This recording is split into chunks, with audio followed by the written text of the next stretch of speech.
سهر بالنجاح العز داني، نجاحك فخر ما في مثيله، لأنك رقيت في المعالي وجهودك تجيب المستحيلة.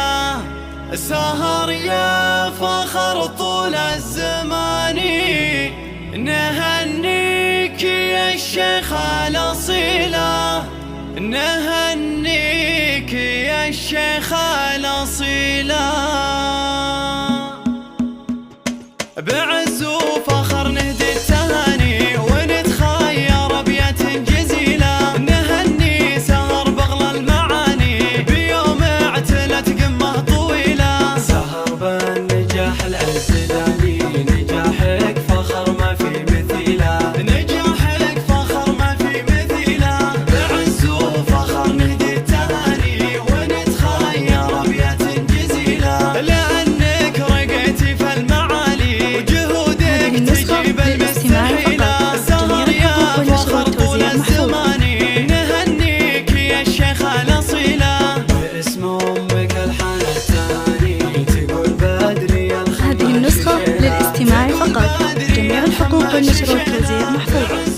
للطلب بالأسماء يرجى التواصل على جوال 055 مقامك سما بعلى مكاني، بعد صبر وأعوام طويلة نجحتي وحققتي الأماني. سهر والمفاخر بك جلية، حسن عزك يباني من ابوك معروف الفضيلة، من أبوك معروف الفضيلة. بعز وفخر نهدي التهاني ونتخير أبيات جزيلة، حسن والفخر لاسمه بياني، تورث شموخ أكرم قبيلة. شيوخ العصيم أهل المباني على المجد والقمة طويلة، ولك بالعصيم يعز شاني، تباهي بعزك يا الأصيلة.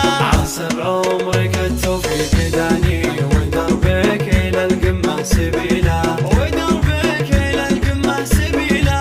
بعز وفخر نهدي التهاني ونتخير أبيات جزيلة، نهني سهر بغل المعاني بيوم اعتلت قمة طويلة. سهر بالنجاح العز داني، نجاحك فخر ما في مثيله، نجاحك فخر ما في مثيله. بعز وفخر نهدي التهاني ونتخير أبيات جزيلة، لأنك رقيتي في المعالي وجهودك تجيب المستحيلة. سهر يا فخر طول الزمان، نهنيك يا الشيخ الأصيلة. باسم امك الحان التهاني تقول بدري يا الخماس شيله، تقول بادري هذه النسخة للاستماع فقط، جميع الحقوق والنشر والتوزيع محفوظة. ونتخير أبيات جزيلة. مقامك سما بعلى مكاني، بعد صبر وأعوام طويلة نجحتي وحققتي الأماني. هذه النسخة للاستماع والمفاخر فقط، بك جميع جلية. الحقوق والنشر